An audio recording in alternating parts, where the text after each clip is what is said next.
चलिए अब सुनते हैं स्वामी विवेकानंद की वो शिकागो स्पीच जो उन्होंने 11 सितंबर 1893 के दिन आयोजित विश्व धर्म सम्मेलन में दी थी, जिसने न सिर्फ वहां मौजूद 7000 लोगों को खड़े होकर 2 मिनट तक तालियां बजाने पर मजबूर कर दिया, बल्कि आज से 150 साल बाद भी उस स्पीच की चर्चा विश्व भर में होती है। Sisters and brothers of America. America के भाइयों बहनों, आपके स्नेहपूर्ण और जोरदार स्वागत से मेरा हृदय अपार हर्ष से भर गया है। मैं दुनिया की सबसे प्राचीन संत परंपरा और सभी धर्मों की जननी तरफ से आपको धन्यवाद देता हूं। मैं सभी जाति संप्रदाय के लाखों करोड़ों हिंदुओं की तरफ से आपका आभार व्यक्त करता हूं। मेरा धन्यवाद कुछ उन वक्ताओं को भी जिन्होंने इस मंच से कहा कि दुनिया में सहनशीलता का विचार पूरब के देशों से फैला है। मुझे गर्व है कि मैं एक ऐसे धर्म से हूं जिसने दुनिया को सहनशीलता और सार्वभौमिक स्वीकृति का पाठ पढ़ाया है। हम सिर्फ सार्वभौमिक सहनशीलता में ही विश्वास नहीं रखते, बल्कि हम विश्व के सभी धर्मों को सत्य के रूप में स्वीकार करते हैं। मुझे गर्व है मैं एक ऐसे देश से हूं जिसने इस धरती के सभी देशों और धर्म के परेशान और सताए गए लोगों को शरण दी।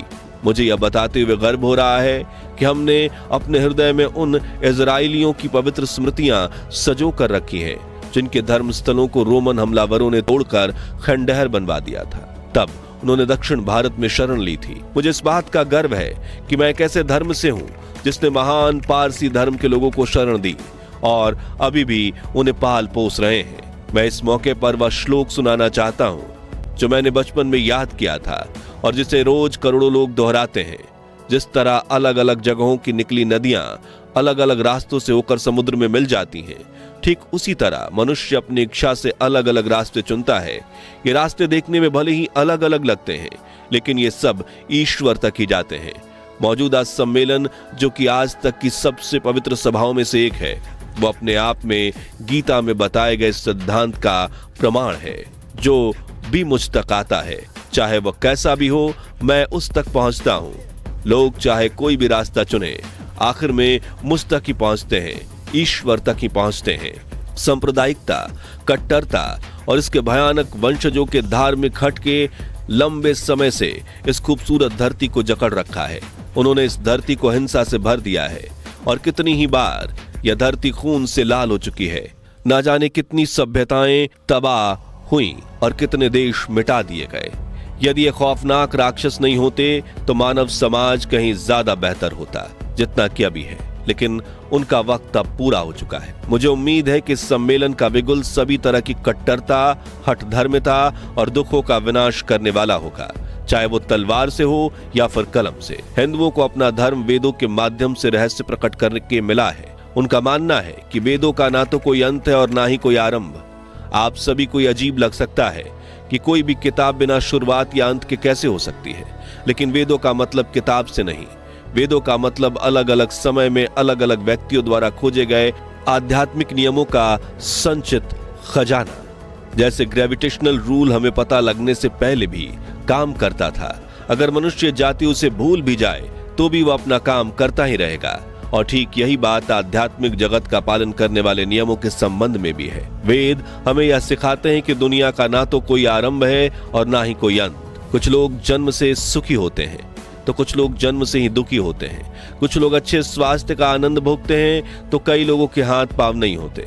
कई लोगों को सुंदर शरीर, सुंदर चेहरा, उत्साहपूर्ण मन और सभी आवश्यक सामग्रियां मिल जाती हैं, तो कुछ लोगों की पूरी जिंदगी दुख में कट जाती है। तो ऐसा क्यों है कि एक ईश्वर ने अलग अलग तरह के लोग उत्पन्न किया, एक को सुखी बनाया तो दूसरे को दुखी बनाया? ऐसा क्यों किया? भगवान ने ऐसा पक्षपात क्यों किया? देखिए, सभी धर्म में यह बताया जाता है कि ईश्वर भेदभाव नहीं करते, इसलिए जन्म से पहले ही कुछ ऐसे कारण रहे होंगे जिसके फलस्वरूप इंसान सुखी या दुखी होता है, और वे कारण उसके पिछले जन्म के कर्म। और वेद में हमें प्रेम के संबंध में भी इसी प्रकार की शिक्षा देते हैं। प्रेम के संबंध में भगवान श्री कृष्ण का उपदेश है कि मनुष्य को इस संसार में कमल के पत्ते की तरह रहना चाहिए।